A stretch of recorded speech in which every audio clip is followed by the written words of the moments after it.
Welcome. स्वागत है आप लोगों का वंस अगेन।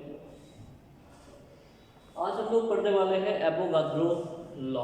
ठीक है, volume versus number of moles relation. ठीक है, at constant temperature, pressure and बहुत कुछ। ठीक है, तो कहने का मतलब ये होता है कि अगर हम किसी भी गैस के वॉल्यूम को नंबर ऑफ मोल से रिलेट करते हैं तो हमें जो लॉ मिलता है उसे हम क्या कहते हैं, एवोगाद्रो लॉ। ठीक है, यानी आज हमारा जो टॉपिक होने वाला है वो होने वाला है एवोगाद्रो लॉ के। यानी कि ये जो रिलेशन है एक्चुअली किसके बीच में है, ये रिलेशन है volume and number of moles. Volume किसका, गैस का। गैस के वॉल्यूम और नंबर ऑफ मोल्स के बीच में जो रिलेशन होता है उसको हम क्या कहते हैं, Avogadro law. This is given by the Amedeo Avogadro. According to this law, at a constant temperature and pressure, constant temperature and pressure पर, है ना, कांस्टेंट टेम्परेचर और प्रेशर पे अगर हम किसी गैस के वॉल्यूम और नंबर ऑफ मोल्स को कंपेयर करते हैं तो volume is directly proportional to number of moles. ठीक है, volume is directly proportional to number of moles. ठीक है, अब ये है क्या, जैसे हमारे पास क्या है कि एक कंटेनर है बढ़िया सा, ठीक है, क्लोज है ये, इसमें गैस है कुछ, ठीक है, और यहाँ पे ये गैस है कांस्टेंट टेम्परेचर प्रेशर पे। यहाँ पे सपोज मैंने मान लिया कि भाई 1 मोल जो है पड़ा हुआ है, ये कंटेनर 5 लीटर का है। ठीक है, अच्छा, कंटेनर को लेकर के आपके दिमाग में थोड़ा हो सकता है क्योंकि 1 mole of any substance contain 22.4 litre volume at constant temperature and pressure.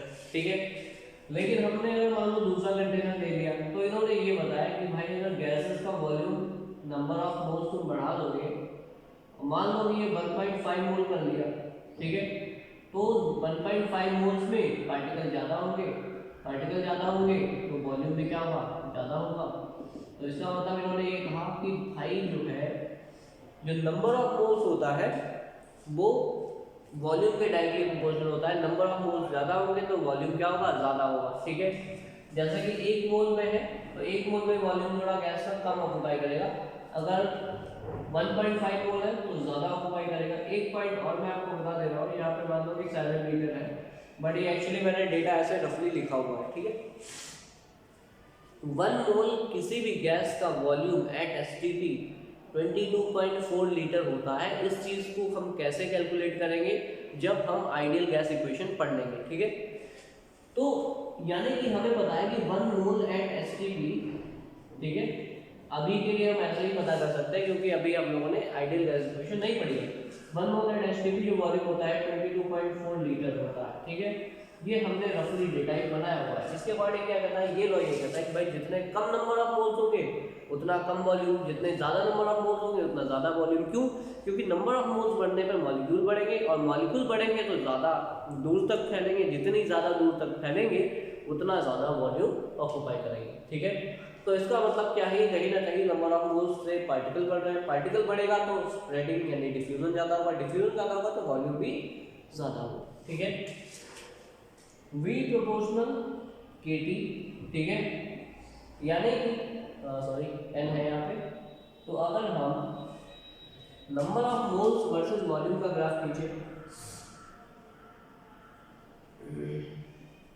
y equals to mx plus 2 लगाओगे, mx प्लस 3 तो अगर आपने y equals to mx plus 6 लगाया है तो उस केस में क्या होगा कि नंबर ऑफ मोल्स इधर बढ़ेगा, तो नंबर ऑफ मोल्स बढ़ेगा तो वॉल्यूम बढ़ेगा, वॉल्यूम बढ़ेगा तो स्लोप क्या जाएगी, पॉजिटिव जाएगी। इसका मतलब यहाँ पे ये स्लोप जाएगी। ठीक है, और यहाँ पे क्या है, कांस्टेंट प्रेशर और टेम्परेचर क्या है, कांस्टेंट है। ठीक है, प्रेशर और टेम्परेचर दोनों ही कांस्टेंट रखे गए हैं। इसका मतलब क्या है कि इस लॉ को हम क्या कहते हैं, एवोगाद्रो लॉ। ठीक है, this law is given by the Amedeo Avogadro. According to this law, volume is directly proportional to number of moles. Number of moles से क्यों डायरेक्टली प्रोपोर्शनल होता है, कि नंबर ऑफ मोल्स में ये पार्टिकल ज़्यादा होते हैं, पार्टिकल ज़्यादा होंगे तो ज़्यादा फैलेंगे और ज़्यादा फैलेंगे तो वॉल्यूम ज़्यादा ठीक है। तो इस तरीके से हम लोग क्या कर सकते हैं, इसको देख सकते हैं। ये एक सिंपली इसका क्या कर सकते हैं, यहाँ पे ग्राफ प्लॉट किया गया number of moles versus volume का, ठीक है। उसके बाद में यहाँ पे इन्होंने एक नंबर दिया था कि भाई किसी भी सब्सटेंस के 1 मोल में 1 मोल सब्सटेंस जो होता है ना, उसमें 6.022 10⁻23 पार्टिकल जो है होते हैं। किसी भी सब्सटेंस के 1 मोल में 6.22 10⁻23 पार्टिकल्स होते हैं। इसको क्या कहा गया, एवोगाड्रो नंबर, यानी कि this is called an Avogadro number, ठीक है। तो इन्होंने ये बताया कि कोई भी सब्सटेंस हो 1 मोल में उसमें हमेशा इतने पार्टिकल होंगे, चाहे वो नंबर ऑफ मोल्स से डील करेगा, मास से डील नहीं करेगा, ठीक है। तो कहने का मतलब ये है कि बस इतना सा ही है ये हमारा एवोगाड्रो लॉ, और बस हमें इतना ही पढ़ना है इसमें, क्योंकि ये ज़्यादा कुछ खास इससे क्वेश्चन नहीं जाता है। Thank you so much for watching.